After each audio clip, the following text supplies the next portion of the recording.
When you reach out to God, because that's all that you can reach out to, He shows Himself to be very real and very close to you.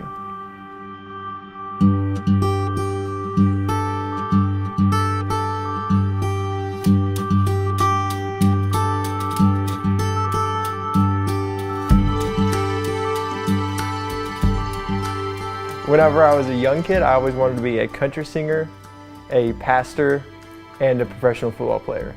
So all three of those. At 12, when I accepted Christ, became a believer, and at 15, I was at a summer camp and really felt a leading to really consider the fact of going into full-time ministry. I just had a sense. I felt like God was telling me that that was what I was supposed to do. And so throughout high school, that was my goal, to go to Bible college and to get a religion degree and to go into full-time ministry.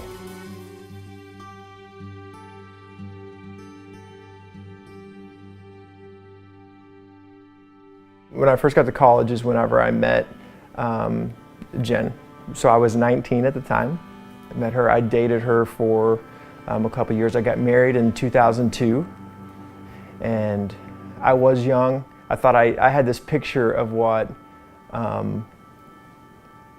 a life in ministry with a family doing God's work looks like. In my mind, I had all of these things, and I thought I was putting those pieces into place. My wife at the time, she was getting her master's degree in business. So she was getting her degree, she was doing a lot of schoolwork and working full time. I was working and putting in a lot of extra time to fill that gap and void of when she was gone a lot. I just kind of overworked myself.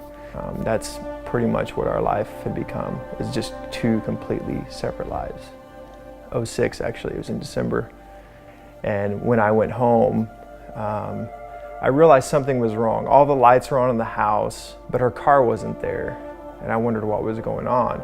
I realized that she was upstairs in the house, and so I went up there, and she was crying. She had actually parked the car down the street and had packed all of her things. And when I walked in the room, she told me that she had had an affair and was pregnant with that man's child, and that she was leaving. And that was the end of that. She told me that, and then 6 days later, I never saw her again. I knew that God hates divorce. He says it in His Word that He hates divorce. And so with knowing that is to fight for marriage, fight for what is right. I fought in every way I could. I was willing to take this child and make my own if that's, was necessary. No matter what I said, it was like there was nothing I could do. That scripture and realizing that God hates divorce, I think that's what was the reality, is that God hates to see His children in such pain because He knows the pain that causes.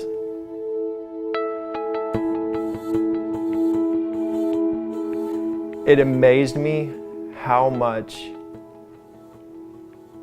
I was able to cling to God during that time. And just going through that whole process of dealing with this complete disaster, having to go through a divorce, was probably the most difficult time as far as understanding how I could still be in ministry, yet be a divorced man. I think one of the hardest struggles is looking at ministry, but yet still feeling like people look at me with a mark on me of I'm a divorced man trying to do ministry, and that's hard to overcome a lot of times. I just didn't want to work in the church anymore. It wasn't the dream that I thought it would be. And my mom knew my calling. She saw what my calling meant to me when I was young. And to work in a church was what I knew God had called me to do. But after this all happened to me, I just pushed it away and pushed it away and pushed it away, and I didn't want to do it.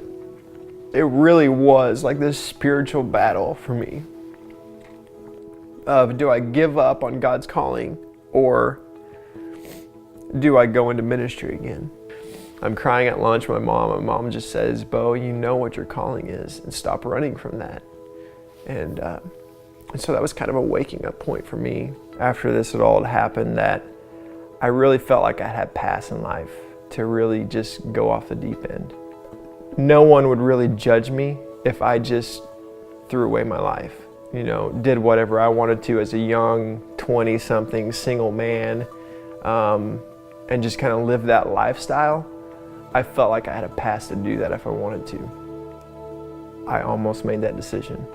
I needed some amount of hope to know that I could still be restored in that, to have a family, to be a dad, all of those things. And it was actually the same exact week that I met Ashley. And so gradually, through building a relationship with her, I realized that God could restore, that I could begin to start trusting again. I could begin to start trusting someone else, but even more than that, I could begin to start trusting God to restore His plans for me. It's hard to explain this, but I feel completely satisfied with where God has me right now.